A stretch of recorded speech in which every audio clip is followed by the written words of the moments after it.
Rahmat Trihartoto alias Santo, 33 tahun, pembunuh Uswatun Hasanah, 29 tahun, terus menangis saat diinterogasi kepolisian.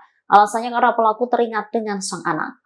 Hal tersebut diungkap oleh Kasubdit 3 Jatanras Ditreskrimum Polda Jatim AKBP Arbaridi Jumhur pada Senin 25 Januari 2025. Jumhur menyebut pelaku menundukkan kepala lalu menangis saat bercerita tentang kedua anaknya.